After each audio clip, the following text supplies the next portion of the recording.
Salam ma famille, c'est Chronique d'Atlas, j'espère que vous allez bien. Pour ceux qui se demandent, voilà, la déco qui est un petit peu spéciale, c'est tout simplement parce que là, je suis actuellement au Maroc. Voilà, il y a tout qui est bien. Regardez, franchement, c'est parfait. Il y avait le petit beurre d'ataï, il y avait les petits biscuits, il y avait la télé juste à côté. On était au max. Mais voilà, on a vu cette purge qui a servi de match, encore une fois. Voilà, match décevant. Alors, vous voyez cette équipe, vous voyez comment on peut la résumer? C'est que tu t'attends à chaque fois à rien, mais tu arrives quand même à chaque fois à être déçu. C'est un truc de fou parce que je vous dis par rapport à ce match, j'entendais pas grand chose. Mais au final, t'as fini par être déçu parce que quand tu vois cette rencontre, quand tu vois le niveau de Naples en face, tu peux pas ne pas gagner ce match. Tu peux pas ne pas gagner ce match. Surtout quand tu vois le scénario. Quand tu vois le nombre d'occasions que tu te crées dans ce match. Mais à chaque fois, c'est la même chose, les gars. À chaque fois, tu finis par tomber plus bas que ce que tu imaginais. Et le pire, c'est que vous savez, c'est quoi? C'est que quand je vois au début du match que le Barça, ils sont en train de dominer, que le Barça, franchement, ils ont proposé un très bon début du match. Mais je disais à ce moment-là, moi, ce qui m'inquiète, c'est quand on va marquer le but. Paradoxalement.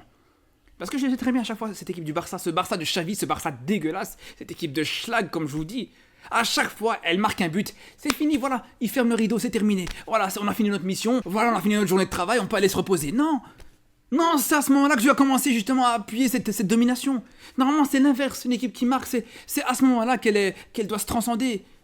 À chaque fois, après un but, normalement, tu es censé avoir une euphorie après un but. Non, là, c'est l'inverse. Tu mets le but, tu commences à reculer, tu commences à laisser cette équipe de Naples prendre en confiance petit à petit, et tu leur donnes la possibilité d'égaliser. Ils doivent jamais égaliser ce match. Ils étaient dégueulasses. Naples, ils étaient vraiment dégueulasses aujourd'hui. Ils étaient très mauvais. Ils te cadrent qu'une seule frappe. La seule frappe cadrée, c'est le seul but. Le premier tir de ce match, c'est le seul but, tout simplement. Alors que toi, de ton côté, les occasions ratées les unes après les autres. Lewandowski, j'en ai rien à foutre de son but. Je vous le dis la vérité, son but, il changera absolument rien. Il fait que c'est pas son pire match, mais ça n'empêche pas que ça reste un match dégueulasse de sa part, encore une fois. Comme d'habitude en Ligue des Champions, à chaque fois, ce mec est mauvais. À la finition, parce que, ok, il marque, il met un bon but, ok, il n'y a pas de problème. Mais à côté de ça, il t'en rate plusieurs. Et surtout, moi, ce qui me rend fou avec Lewandowski, c'est pas juste le fait qu'il te rate des buts. Tous les attaquants, ils ratent des buts. Mais c'est que dans le jeu, ce mec n'apporte absolument rien. Il t'apporte rien du tout, faut le comprendre, ça. Le mec, à chaque fois, il touche un ballon, il rate son contrôle, il perd sa passe. Carrément, sur une situation, le mec, il a un ballon, il est dos au jeu, et non seulement il rate son contrôle, mais en plus de ça, ça part en contre-attaque et ça va même jusqu'à Osimhen, et ça donne une grosse occasion de but pour le Napoli. Ça part de quoi? Ça part d'un contrôle raté de Lewandowski. Sur une situation où justement, c'était à lui de créer une occasion pour son équipe. Et il te crée une occasion pour l'équipe adverse. C'est pas une dinguerie, ça? C'est pas une dinguerie parce que normalement, c'est un attaquant dégueulasse là. Quand ils sont mauvais à la finition, tu peux dire bon, au moins dans le jeu, il peut apporter quelque chose. Au moins dans le jeu, il a un apport important. Là, c'était même pas le cas. C'est même pas le cas. Je vous dis, des ballons comme ça, comme quand ils sont dos au jeu par exemple, et qui peuvent dévier sur leurs joueurs qui sont sur le côté, sur leur milieu de terrain par exemple aussi. Normalement, ça c'est des cadeaux pour ce genre d'attaquant. Là, même ça, il est pas capable de le faire. C'est ça le problème. Des passes comme ça à 2-3 mètres, il arrive pas à te les faire. Faut pas déconner au bout d'un moment. Faut pas déconner. Parce que c'est vrai, d'un côté, on peut tomber sur Xavi autant qu'on veut. Et on va le faire. Je vais le faire d'ailleurs. Vous inquiétez pas, Xavi, il aura son tour aussi qui va arriver. Mais d'un autre côté, moi, ce qui me rend fou avec un Lewandowski, c'est que normalement, un attaquant de cette classe mondiale, de cette classe internationale, normalement, il est capable de te réussir ces occasions qu'il a pu rater, premièrement. Mais deuxièmement, surtout, d'avoir un apport plus important dans le jeu, d'avoir moins de déchets dans son jeu. On parle d'un attaquant avant d'arriver au Barça, il était très proche du Ballon d'Or. Il était à 2 doigts du Ballon d'Or avant d'arriver au Barça, et là, depuis qu'il est au Barça, le mec, il est catastrophique. Ce mec est catastrophique. Il te laissait personne passer. Il était monstrueux. Et là, depuis qu'il est au Barça, à chaque fois, t'as l'impression que c'est un autre joueur. Même dans la relance, on n'en parle même pas. C'est le seul joueur, dès qu'il reçoit un ballon dans les pieds, il a l'impression que ça va exploser. Il se sent obligé à chaque fois de la dégager. Et là, pour le coup, voilà, c'est arrivé par miracle dans les pieds de Lewandowski. Et voilà, le mec, il s'en mêle les pinceaux tout seul. Et là, il finit par la perdre. Franchement, j'avais l'impression de voir Enesiri avec l'équipe du Maroc. Vraiment, la même chose. Comment il peut s'en... Comment tu peux être Lewandowski? Comment tu peux être un attaquant, quand même, qui a surfé sur l'Europe pendant plusieurs années, pendant ces 10 dernières années. Et aujourd'hui, une situation comme ça, où il est capable de ne même pas la tirer. Il en arrive à même pas réussir à tirer, en fait. C'est même pas ne pas réussir à marquer. C'est même pas ne pas réussir à cadrer. C'est même pas réussir à tirer. C'est pas possible. Franchement, c'est pas possible. Le mec perd le ballon tout seul. Voilà, c'est là où je vous dis que cette occasion, ou cette situation surtout, elle résume le plus ce match.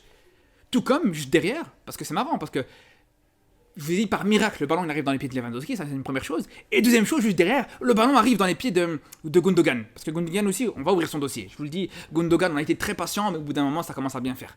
Mais bref, le ballon arrive aussi dans les pieds de Gundogan et te met aussi une frappe tout aussi dégueulasse, qu'il n'arrive pas à cadrer. Voilà, Gundogan, voilà, le Gundogan du Barça. Si on a parlé du Lewandowski du Barça, ben t'as le Gundogan du Barça. Les joueurs, dès qu'ils portent le maillot du Barça, aujourd'hui, ça devient des peintres. Ça devient des fraudes totales. Je comprends pas comment c'est possible. Comment c'est possible que ces joueurs-là, quand ils étaient dans leur club, c'était des joueurs cadres dans les meilleurs clubs d'Europe, que ce soit City ou le Bayern. Gundogan, quand il était à City, c'était l'une des références à son poste. Et aujourd'hui, depuis qu'il est au Barça, le mec, t'as l'impression que c'est un gérant de kebab. Déjà, il a pris du bide, mais bon, ça encore, on s'en fout, on lui demande pas de défiler en maillot de bain. Mais surtout, le problème, c'est qu'il te réussit plus une passe. Donc il réussit plus à te faire une passe. Ses frappes, elles sont catastrophiques. Ses coups de pied arrêtés, on n'en parle même pas. C'est le seul mec qui te tire un corner, le ballon, il va en touche du côté opposé du terrain. Mais tu t'attends à quoi? Tu t'attends à quoi avec ce genre de joueur? T'en as un, c'est devenu un gérant de kebab. T'en as un autre, je sais plus si c'est un joueur de foot ou un TikToker. Moi, je vous dis la vérité, j'abandonne. Lewandowski, depuis qu'il est arrivé au Barça, il t'a fait plus de TikTok viral que de buts ou de passes décisives. C'est quand même une dinguerie. Pareil pour Inigo Martinez. Je vous dis, quand il était à Bilbao, le mec, c'était un chien enragé. Dès qu'il jouait contre le Barça, même contre le Real Madrid, à chaque fois, il te faisait des matchs de fou. Ce joueur-là, tu voulais pas l'avoir contre toi. Aujourd'hui, il a vu Osimhen arriver, il s'est couché au sol, frérot. Il s'est couché au sol. Ok, il a glissé, d'accord, il a glissé, mais au bout d'un moment, soit tu tiens debout, soit tu vas te faire foutre. Choisis tes moments pour glisser. Glisse quand je sais pas moi, quand t'es à l'entraînement. Mais commence pas à glisser devant le meilleur joueur africain actuellement, devant le meilleur buteur de la saison passée. Voilà, regardez-moi cette équipe, les gars. Et pareil, Xavi, je vous dis, parce qu'on parle des joueurs. Mais Xavi aussi, il a sa responsabilité, les gars, au bout d'un moment, avec ses compos, comme je vous dis, complètement bancal. Bancal au sens propre comme au sens figuré, d'ailleurs. Le mec, c'est le seul coach qui joue avec un seul ailier. D'habitude, normalement, les coachs, soit il décide de jouer sans ailier, tout simplement, un 4-4-2 losange avec 2 attaquants, ok. Lui non, il fait pas comme tout le monde. Lui, il joue avec un ailier à droite et pas d'ailier à gauche. Parce que vous voyez Pedri, en tant qu'ailier, peut-être sur des feuilles de match, etc., il n'était pas ailier, il jouait dans l'axe. Il jouait dans l'axe en tant que 4e milieu de terrain. Mais au bout d'un moment, ça, tu pouvais le faire à l'époque. Tu pouvais le faire la saison passée. Quand tu savais que t'avais pas un João Félix sur le banc, par exemple. Que t'avais pas un Victor Roque aussi qui pouvait jouer sur ce côté-là, ok. Mais là, sérieusement, avec les joueurs que tu as à ta disposition, qu'est-ce que tu veux commencer à nous faire des compos bricolage? On est où là, sérieusement? Moi, je comprends pas, à la base, le Barça, c'était un club de football historique, c'était un club de classe internationale, c'était un club exceptionnel, c'est devenu Castorama. T'as un coach qui arrive, il te fait des compos, il bricole des joueurs, il te les met à droite, il te les met à gauche. C'est une dinguerie. Oh là, et regardez-moi ça, Victor Roque. On l'attendait pendant plusieurs mois. On avait une attente énorme sur ce joueur, on savait qu'il pouvait apporter au moins un petit peu quelque chose. Le mec, il est même pas rentré une seule seconde sur le terrain. Mais comment c'est possible? Comment c'est possible? Et c'est ça le problème, parce que on peut en vouloir à Lewandowski par rapport à ses ratés, par rapport à ses occasions, par rapport à son manque d'impact, par rapport à sa baisse de qualité. Mais d'un autre côté, Xavi aussi, il abuse. Xavi, il donne un crédit illimité à Lewandowski. Et on sait très bien, un attaquant qui a un crédit illimité, généralement, ça finit toujours par décevoir. Il est là le problème avec Lewandowski actuellement. Le mec, il a aucune pression. Il n'y a aucun joueur qui peut lui pousser dessus. En termes de concurrence, bien sûr. Même Ferran Torres, pour moi, aujourd'hui, il peut très bien concurrencer un Lewandowski. T'as ramené Victor Roque qui aurait pu concurrencer Lewandowski, mais même lui, Xavi ne veut pas lui faire confiance. Tu l'as ramené pourquoi? Pourquoi tu l'as ramené du Brésil, le mec? Tu l'as fait venir pour je sais pas combien. Tu l'as ramené à Barcelone pour ne pas le faire jouer dans un match pareil. Tu vas le faire jouer quand alors à ce moment-là? Tu vas le faire jouer quand, sérieusement? Dans les matchs de pré-saison, à l'été prochain. C'est pour ça que je vous dis, les gars, autant je me dis, il y avait moyen qu'on passe sur ce huitième de finale. J'étais confiant, je me suis dit ça devrait passer. Et même encore maintenant, je suis confiant. Mais la vérité, passer de cette manière-là, même si tu passes, franchement, ça sert à quoi? T'es là, t'arrives à mettre un but, puis tu t'arrêtes de jouer. Naples, ils égalisent, c'était encore pire. Après l'égalisation de Naples, il n'y avait plus rien du tout. Tu voulais conserver ce match nul comme si c'était je sais pas quoi. C'est quand même grave. Regardez où on en est arrivé. Le grand Barça, grand club historique, aujourd'hui, on en est réduit à essayer de garder un match nul contre Naples. Vraiment. Voilà, regardez-moi ça, les gars. Vous attendez à quoi, franchement, aujourd'hui, quand vous voyez cette mentalité? Regardez la mentalité qui est inculquée à ces joueurs-là. C'est pour ça que je vous dis, tu peux plus rien attendre de cette équipe, je vous le dis, les gars. Tu peux plus rien attendre de cette équipe. Et ça me rend fou parce que j'ai vraiment l'impression, en vrai, j'ai vraiment le sentiment qu'en vrai, Xavi, il en a plus rien à foutre. Je vous dis la vérité. Il s'en fout complètement de ce club. Parce que autant un Jürgen Klopp, par exemple, là, actuellement, avec Liverpool, t'as l'impression que, voilà, le mec, il veut sortir sur une bonne note. On a vu dans le match qui se joue en même temps de Liverpool, justement.